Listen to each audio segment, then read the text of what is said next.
Faut qu'on parle de harcèlement. Alors, dans la rue, au lycée, au collège, à l'école primaire, enfin, à la fac aussi, ou en BTS, hein, ça dépend dans quelle filière vous êtes, ainsi que dans la rue pour les femmes et les hommes, en fonction de votre genre, votre sexe, ou carrément si vous êtes non-genré ou ce genre de choses, ou votre orientation sexuelle.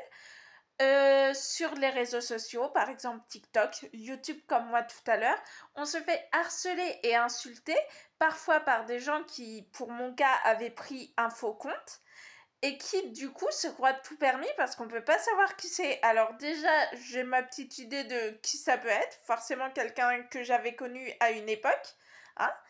Et ensuite, bon, la marche à suivre quand c'est sur internet, vous le signalez et vous le bloquez en fait. Comme ça, il ne pourra plus vous envoyer de message.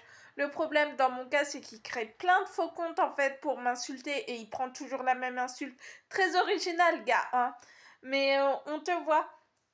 Et donc, une fois qu'il est bloqué et signalé, normalement, il y a la marche à suivre. Mais c'est là que j'ai constaté un truc assez aberrant sur TikTok, c'est que, comment dire, ben, il n'y a pas d'effet en fait. Tu vois que t'es insulté, parfois t'es jeune, je sais que normalement c'est à partir de 13 ans, mais il y a des enfants plus jeunes qui se font insulter et harceler de tous les côtés, et TikTok il dit, ce n'est pas de l'intimidation. Pourquoi? Parce que soit la personne prend un mot qui, en dehors du contexte, peut sembler normal, soit elle met des abréviations, pardon.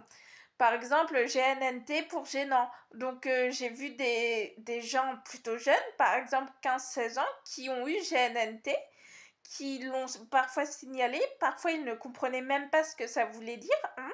J'ai vu le cas, et du coup, ben, TikTok ne faisait rien. Alors, je propose que sur toutes les plateformes, il y ait plus de contrôle au niveau du harcèlement parce que c'est plus possible, hein. Donc voilà, c'était mon petit coup de gueule. Bye!